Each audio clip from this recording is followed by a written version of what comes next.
We're talking money today. We're talking about how to have more money, and is it sinful to be rich? How is it we can do some amazing and sometimes unexplainable things, like heal our own bodies by the power of our thoughts? Mother's intuition, the law of attraction. Can we really tap into our subconscious mind? Can we really create our own realities? It begs the question, are we novice gods? Hey, thank you so much for joining me on this documentary series, Are We Novice Gods? Are we connected to God? And if so, do we have His divine DNA within us? Do we have more power than we think? And do we have potential for what we can really do? As we look at this, as we kind of examine some of the things that we can do, I just want to talk to you today a little bit about money. Because a lot of times we get mixed up in our money beliefs and the things that that was really kind of noisy, wasn't it?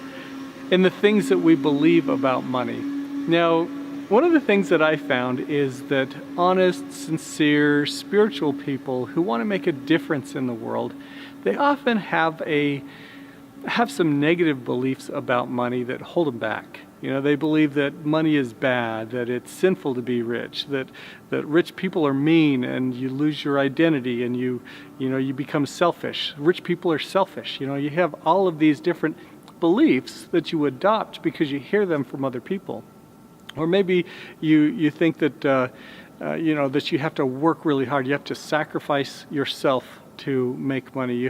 Anyway, all of these are beliefs about money, and they may not necessarily be serving you well.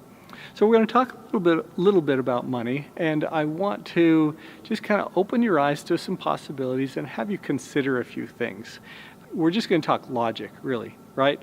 Okay, so this documentary series is called Are We Novice Gods, right? You know, are we connected to God? Are we really His children?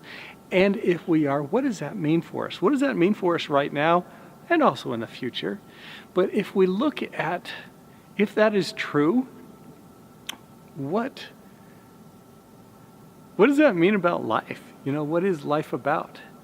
And let me share just a little bit, some statistics for you. Okay, so 70% of rich families lose their wealth by the second generation. It's an incredible statistic. I mean, if you think about people who, have a rags to riches story, they come from almost nothing to having just this amazing amount of wealth. And they're living great. They have all this money and they've earned it and they feel great about themselves. And then it comes to the kids. And then what happens? The second generation, 70% of those people will lose the family's wealth. And if you look at really rich people and their kids, what happens to their kids? Well, generally it ruins them. The kids become entitled, they become selfish, they are self-absorbed, they care more about themselves than other people. And so if you look at those things, then you go, oh, money is bad, money is evil. Well, that's not really true, because it really wasn't evil for the parents, right? I mean, did it ruin the parents? No, I mean, they became more of themselves, more of the best about themselves. They grew in their wisdom as maybe they were entrepreneurs and they had to figure out how to start a business. They had to figure out how to work with people. They figured out how to sell. And as they did these things, they became more self-confident. They became more powerful in positive ways. They became the best versions of themselves, or at least a bigger version of themselves. Does that make sense?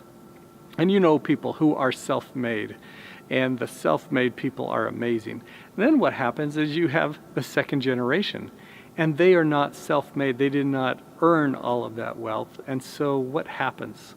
Often it ruins them. So it's not the money that's good or bad, but money can cause problems. So I understand where spiritual people can, get hung up on money issues and feel like it's bad, feel like it could be sinful to be rich, but I don't believe that is really the case. Now, again, the premise of this show is, are we novice gods? Are we connected to God? Are we His children? And if so, then what? Okay, now, you've probably heard the term that power corrupts, and absolute power corrupts absolutely. Now, if you think about it, if you really are a child of God, if we really are connected like that, what would happen if God gave you all of his power, if he bestowed all of his riches on you? How would that work with you? Well, if you weren't ready for it, it would probably destroy you, right?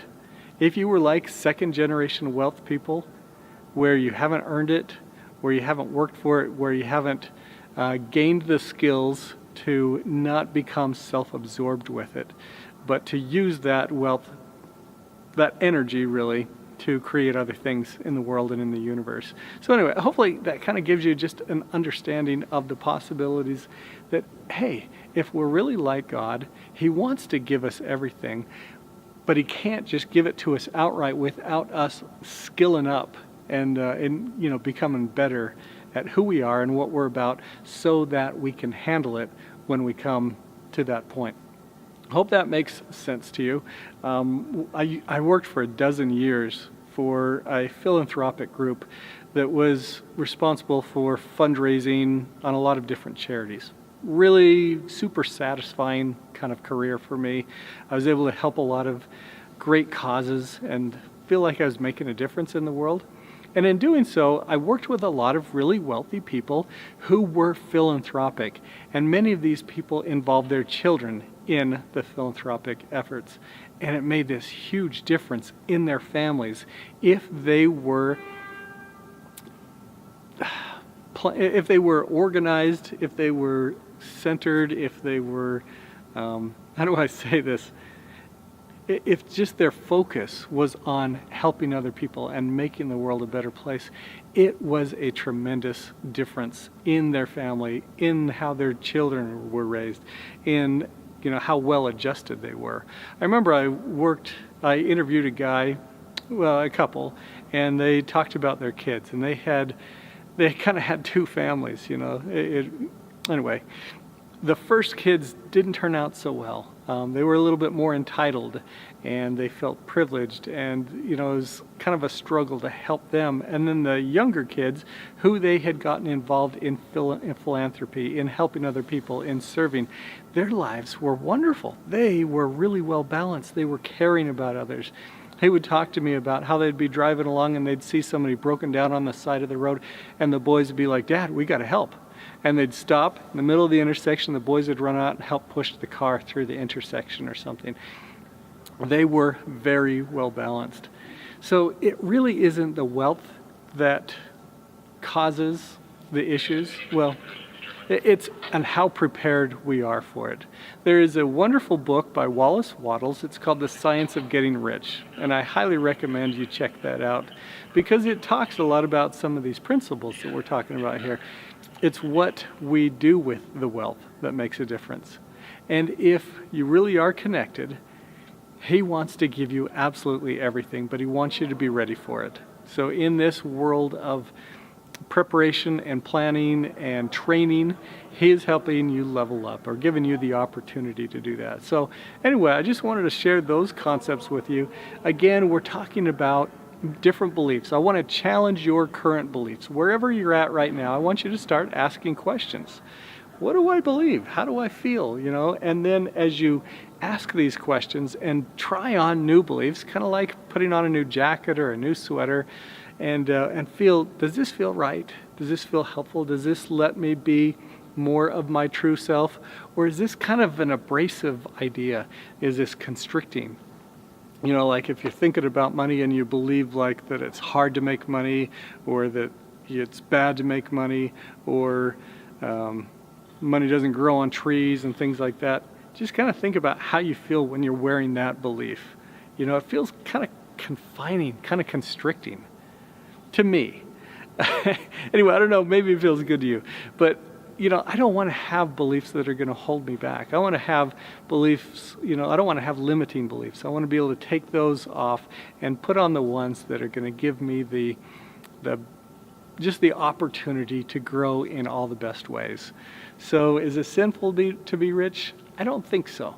I think you have an opportunity right now to be the best full version of yourself. I think this life is an opportunity for you to challenge yourself, to stretch, to grow, and to be able to handle the richness of eternity and the powers that God has, the creation powers, to create exactly what you would want in your life. So anyway, just try those thoughts on, see what you think, and join me for another episode of Are We Novice Goths? I hope this stirred some questions in your soul. Are you more connected to higher power than you think? Do you have divine DNA? Let's keep asking questions. Click on my face to subscribe so you don't miss a single episode.